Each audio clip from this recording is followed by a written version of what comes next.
Hello everybody. Good afternoon. I've got a little rare day off here.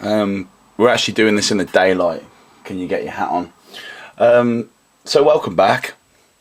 I'm just going to do a short little penning in one with you today. The reason why I've been away is because I'm just working on improving this whole thing. I'm in the process of grabbing some more memory for the camera. I can only film about like half an hour until I have to transfer it off. I want to be able to speed things up for you so I can show you the larger drawing processes that I go through, which take a long time to do, and I can very, very quickly get from like the start of the picture to the end. And I'm going to do things in stages. I'm going to be doing things like, and if you carry on like this, it'll look something like this, etc, etc. But just for now, as all of this is still in the process, we're going to do a good old-fashioned penning in, a little bit of afternoon penning in, and a little chat about Gothic and what it's all about. So you can see I've already penned this one in. These two capital letters were taken from just a little Gothic font I found on the internet, and it's kind of vaguely copied. I've elaborated on them a little bit. He's got a little through crossbar there or something, and we're going to take the wonderful rotary nisograph and do a nice little therapeutic bit of penning in. What I've done is I've taken my set square and I've done these vertical lines, put these down first, and then it's fun once you've done that, because then you can just go completely crazy and just go freehand and really get something in. So let's get a super zoom on. Super zoom. And we'll just grab this S.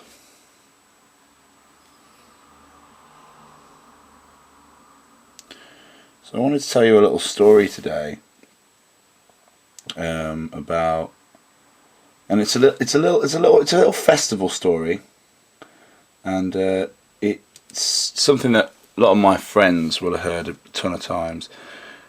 It's a gripe I have with a certain very famous band called Maiden, and it's fun to have a little gripe with Iron Maiden, because they're one of those bands whose fans follow them so religiously that they don't see at all why they're probably not as good as they think they are.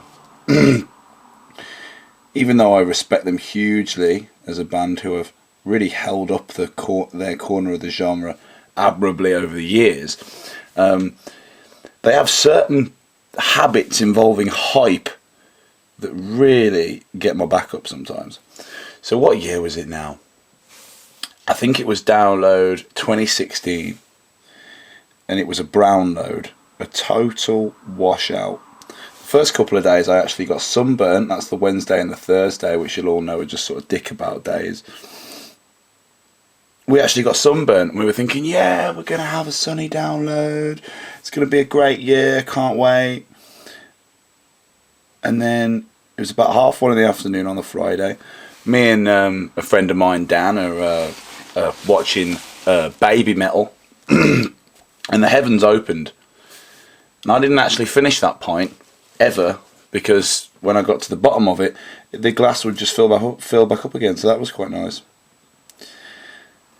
And I think the headliners were Rammstein, Sabbath, and Maiden, I think. Oh, I've got a bit thick there. It's alright, because I think I might black these in anyway.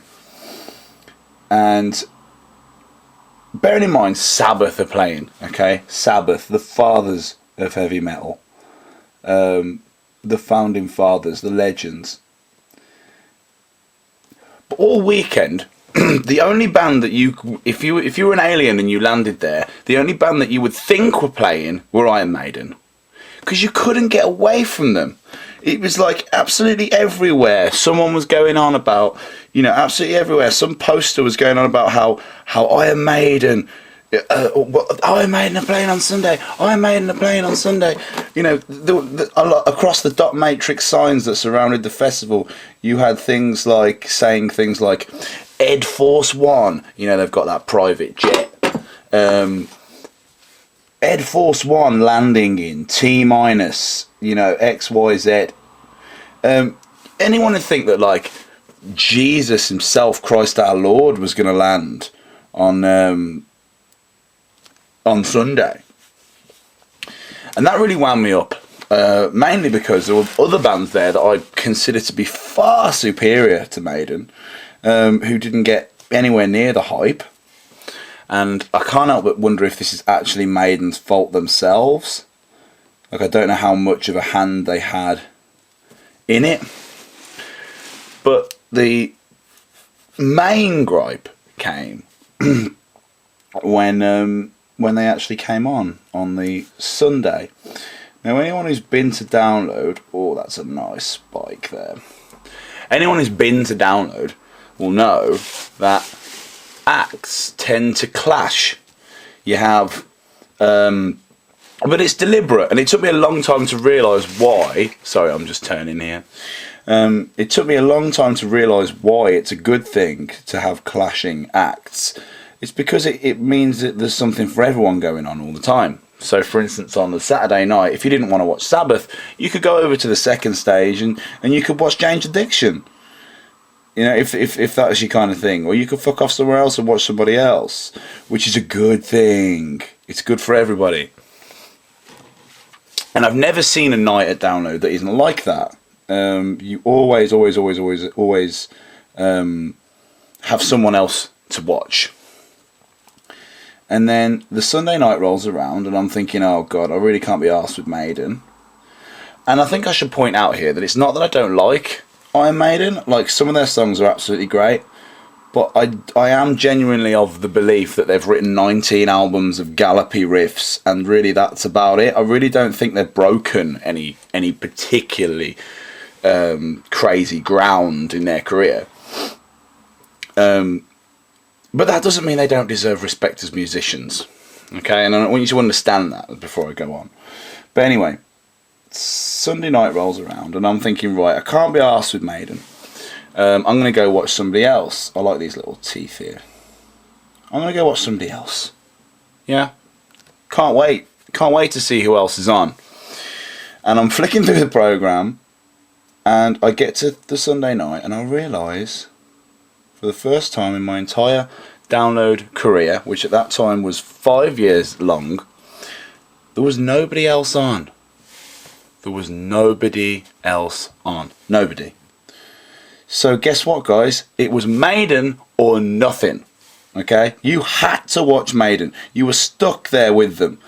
I can't help but believe that Bruce Dickinson was trying to imbue a kind of musical Stockholm syndrome, so we'd all just fall in love with our captors, Well, not me. Not me. I've drawn this one on the bottom of the page here, so it's a bit awkward actually. And here's a little flourish here. So anyway, Ed Force One landing in X, Y, Z, and the main stage, obviously, because let's remind ourselves there is nobody else to watch, is absolutely, it's rammed all the way to the back. And you'd think, oh my God, this must mean that everybody loves Maiden, but it's not really. It's just that people have got nowhere else to go. And on the Sunday night at Download, when you're about to go home and jack the whole thing in, you really want to make the most of it, and if you're stuck with a band you don't even like it, it's just shocking. It's so bad. So on they come, and I'm thinking, look, try and enjoy yourself, Al. Try and enjoy yourself, you big grumpus. Make the most of it. And a lot of people have said to me that this is just not a valid reason to be angry at all. But then they finally come on. The big moment is here. And Bruce Dickinson, he just comes on the stage in like a khaki pair of work trousers and a hoodie. And I'm just thinking that the rest of the band, I don't know if you've ever seen Maiden, but they kind of dress up, they dress up for the occasion, but Bruce just looks like he's just got out. He looks like he's just got out the van. Those two are a bit wonky. He looks like he's just jumped out the van, like he's just jumped out the transit. And for some reason, that really wound me up. That did really wound me up. I just thought, for God's sake, man, can't you at least make an effort? You know, anyone would have thought like the reanimated corpse of Jimi Hendrix was about to take the stage on the Sunday night. The amount of hype that you guys chose to exact on us. And well, suffice to say, I walked away. No, it was a no from me, and I walked off, and I think we went to the Dogtooth, and well, you know, sort of drew the festival to a close with an ample supply of overpriced beer. And then the end of that day is nice, isn't it? That's very pleasurable. And then we come in to drive out over the festival, and the traffic jam is particularly bad. Anyone who's left a huge festival will know what it's like, but it was particularly bad. And we found out on the grapevine that the reason why it was bad was that Maiden had the roads closed around the outside so they could leave. Okay? Now, come on, people. If that doesn't get you back up, I don't know what does. I had people saying to me, oh yes, well, they're the band, blah, blah, blah. No, they're just people, okay? We're just people as well. We've come to enjoy it, okay? A smooth journey home is a godsend on a weekend like that, and Maiden have deliberately, you know, just ruined it for everybody, really. So, ever since then, even though Aces High is a great song, and so is 666, I just can't put up with them anymore. And someone puts them on, and I'm taken back to that day. So there's my little rant. I'm probably going to write it up properly, actually, and stick it on the blog or something, because I feel like it's a lesson. There's a lesson to be learnt there by bands on how not to wind a crowd up, and how to understand that maybe not everybody loves you. You know, just because Iron Maiden shops get sold in Primark and Topshop, you know, doesn't mean everybody likes you. Anyway, even if I have got a big beard. Anyway, Gothic font. Here we are. Isn't it lovely? Isn't it lovely? But I don't use it because, well, let's face it, it's common as muck. It's everywhere. You can't get away from it. And this is why it ties on to the Maiden story, because everyone loves a bit of Gothic. But it winds me up a little bit because it's almost like cheat mode. Gothic is. Do something in Gothic and it will look good. So I've tried to jazz this Gothic up a little bit. This R's brilliant though. It really looks like it's on a little pirate document. I mean, it's barely there, that little R, isn't it?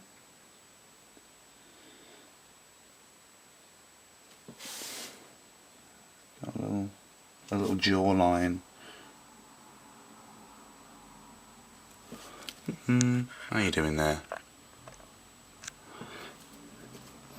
And I've sort of modified these letters a little bit. You can see this A is kind of drooping a little bit. This S, I really like this S. Yeah, you can really feel that written on some old document somewhere. And the A is drooping a little bit. The W is kind of getting bigger from one end to the other. And this has almost got, this A has got almost an air of the axe blade around it.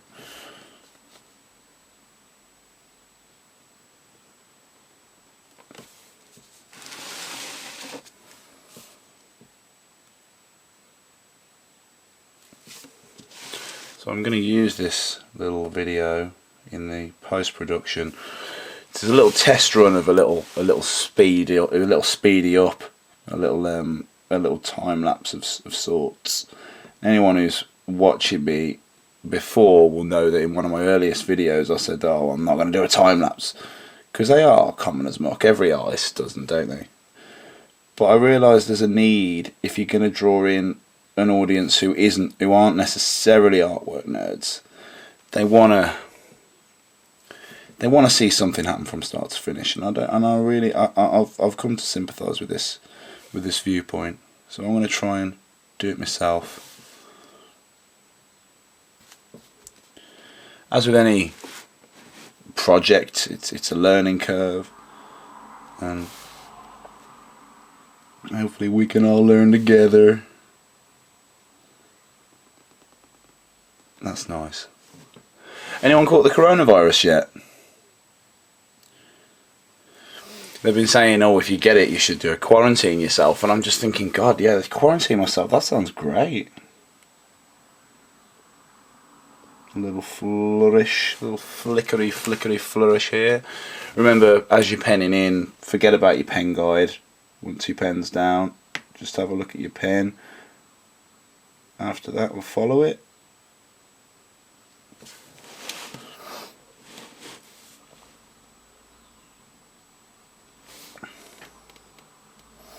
This is quite nice.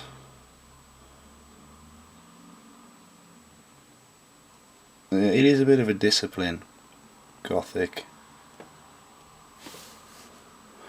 And I might do a bit more of it because it's like I said, it's almost like cheating. But as I said in the previous video, art's not a competition, so you can't really cheat, can you? Oh, that's drawn itself out a bit. Ah, no, that's fine. That's all good. And finally for the S, I think this is probably my favourite. This is a real smooth operator, this S is.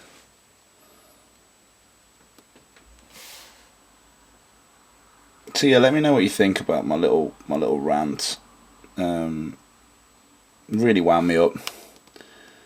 And I feel like a lot of people are very ready to defend the stars for their activities, but there's a number of times where I've been thoroughly disappointed by some of the biggest names in music, and it's not because of how good they sound or anything like that. It's just because of the way they choose to put their sets together and stuff like that. I really don't think that they have sometimes they really don't have the fans in mind, you know, and I think that when you've become that big, you owe everything to your fans. Everything you've got.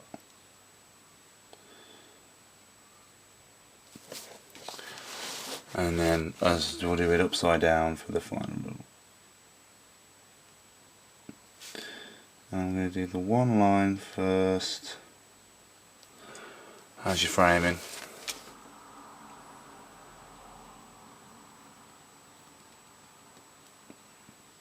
And go round, wider in the calligraphic style.